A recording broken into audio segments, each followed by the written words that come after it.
একসময় বাংলাদেশে ডায়রিয়া প্রাদুর্ভাবে আমরা ভীষণভাবে সাফার করেছি। আজ কিন্তু ডায়রিয়া ইনসিডেন্স খুব কমে গেছে। এসএমসির জন্মলগ্ন যদি আমরা দেখি যে 1974-এর শেষে বা 75-এর শুরুতে বাংলাদেশে যুদ্ধবিধ্বস্ত দেশে অনিয়ন্ত্রিত জন্মহার ওয়াজ এ বিগ ইস্যু, যেটাকে নিয়ন্ত্রণে আনার জন্যই আসলে এসএমসির পথ চলা শুরু। তখন নাম ছিল family planning social marketing programme, FPSMP। তো তখন বাংলাদেশে পরিবার পরিকল্পনা নিয়ে কথা বলা was a kind of stigma, বা আপনি বলতে পারেন যে টাবু। তো ওই রকম বিভিন্ন রকম সামাজিক বাধা প্রতিবন্ধকতা পার হয়ে আজকে 50 বছর পরে আমাদের যে জন্মহার নিয়ন্ত্রণের যে রেট, সেখানে এসএমসি আমাদের যারা পূর্বসূরি ছিলেন তাদের দূরদর্শিতা, তাদের লিডারশিপ, তাদের যে নিষ্ঠা, ত্যাগ, যেটা আমি আমার প্রেস কনফারেন্সেও বলেছি, তার উপরে দাঁড়িয়ে কিন্তু আজকে বাংলাদেশে জন্ম নিয়ন্ত্রণ রিলেটেড যত সার্ভিস আছে তার 50% মতো এসএমসি আজকে প্রোভাইড করে। তারপরে দেখেন আমাদের মানে পথ চলা শুরু হচ্ছে জন্ম নিয়ন্ত্রণে আনার জন্যে। দ্বিতীয়ত আর চ্যালেঞ্জ আসলো হচ্ছে যে ডায়রিয়া ওয়াজ ক্রিয়েটিং হ্যাভক। সেটা আমার ছোটোবেলার কথাই মনে পড়ে যে ওই আমরা টিভিতে দেখতাম এক চিমটি লবণ এক মুঠো গুড়। সেখান থেকে এই ডায়রিয়া নিয়ন্ত্রণ আনার জন্যই কিন্তু যে ওরসালাইন, যেটা WHO অ্যাপ্রুভড একটা ফর্মুলেশন, যেটা ICDDRBতে ডেভেলপড, সেখান থেকে কিন্তু আজকে এসএমসি বা বিশ্বের সর্ববৃহৎ ORS oral rehydration সল্টের producer.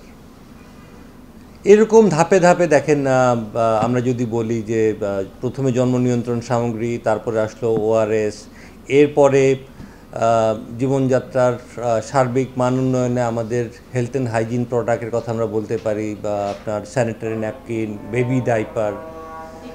So বাজার কথা যেটা বলছিলাম যে প্রথমে তো আপনার আমরা যদি মিড-70s দেখি, জন্ম নিয়ন্ত্রণ সামগ্রী নিয়ে এটা নিয়ে কথা বলাটা একটা বিশাল চ্যালেঞ্জ ছিল। তো সেখানে আমাদের যারা ওই সময়কার সহকর্মী ছিলেন তারা অক্লান্ত পরিশ্রম করেছেন। মানুষের দুয়ারে যেটাকে আমরা আপনারা দেখেছেন হয়তো উঠান বৈঠক বলা হতো, যে মানুষকে আসলে কি করে যে একটা সোশ্যাল চেঞ্জ ড্রাইভ করা, that was an phenomenal activity, যেটা আসলে সোশ্যাল মার্কেটিংয়ের যে ভিত, ওখান থেকে কিন্তু শুরু। তো সেটা একটা, এবং সেখান থেকে আজকে কিন্তু বাংলাদেশের যে কোনো প্রান্তে আপনি জন্ম নিয়ন্ত্রণ সামগ্রী পাবেন। এই যে মানুষের মানে কুসংস্কার ছন্নতাকে দূর করে এবং ব্যবহারে যে কি বলে উৎসাহ ঠিক না, যে আসলে এটা সামাজিক গ্রহণযোগ্যতাটা তৈরি করা, এই কাজটা কিন্তু গত 50 বছরের I would say is one of the major achievements. হ্যাঁ, দ্বিতীয়ত যেটা বলছিলাম যে আপনার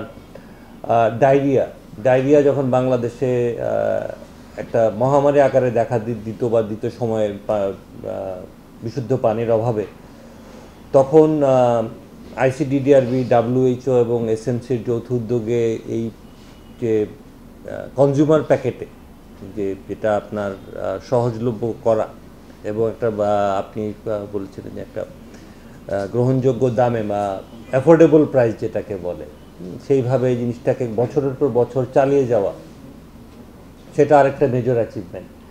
এরপরে যদি আমরা আসি যে আপনার কমার্শিয়াল প্রোডাক্টের ক্ষেত্রে মানুষের জীবনযাত্রার মান যেখানে উন্নত হয়েছে, যে স্যানিটারি ন্যাপকিন, বাংলাদেশের প্রত্যন্ত অঞ্চলে কিন্তু এসএমসি জয়া 1 নাম্বার প্রোডাক্ট, এবং এটা আমাদের যারা এই সোশ্যাল মার্কেটিং কর্মী যারা আছেন তাদের একটা বিশাল মানে বড় একটা রোল সেখানে আছে।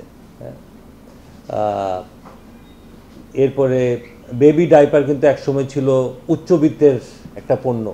এই বেবি ডাইপারকেও জনপ্রিয় করার পেছনে মানুষের সাধ্যের মধ্যে একটা দামে এই পণ্যটাকে অ্যাভেলেবল করার ক্ষেত্রে SMC played a big role over last 10 years.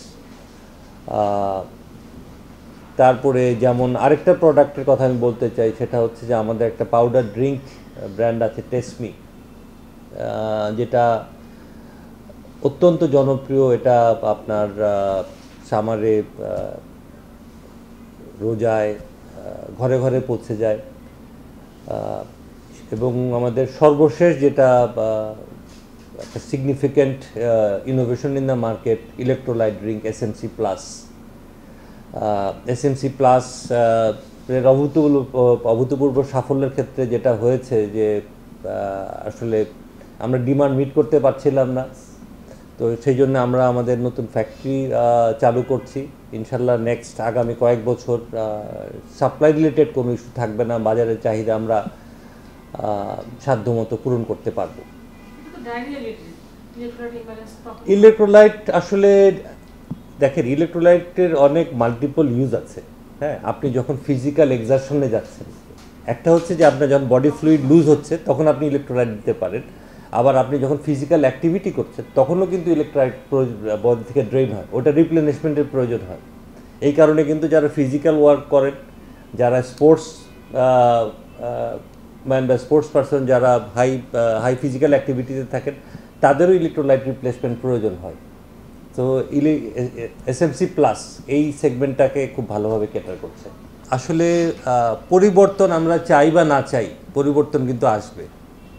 হ্যাঁ, একসময় বাংলাদেশে ডায়রিয়া প্রাদুর্ভাবে আমরা ভীষণভাবে সাফার করেছি। আজ কিন্তু ডায়রিয়া ইনসিডেন্স খুব কমে গেছে।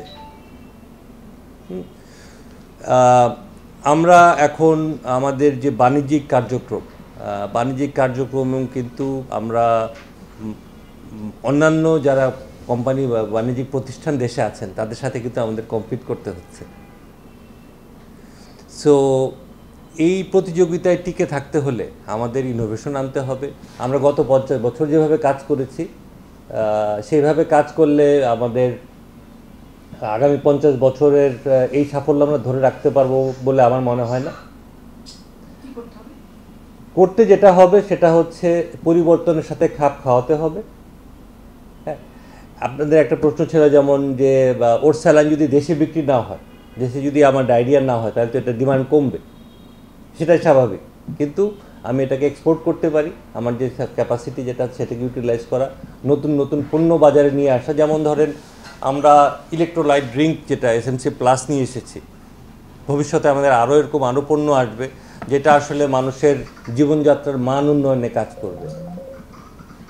সো আমাদের লক্ষ্য এক, যে বাংলাদেশের প্রতিটা ঘরে ঘরে যেন আমরা সুস্থ মা ও শিশু পাই, এবং এই কাজটা করতে হলে আমাদের স্বাবলম্বী হতে হবে।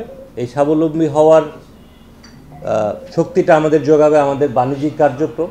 সো বাণিজ্যিক কার্যক্রমে আমাদের নতুন নতুন প্রোডাক্ট আসবে, সার্ভিসেস আসবে over the years, over the next 50 years, এবং এসএমসি ইনশাল্লাহ will become a very successful entity for the years to come.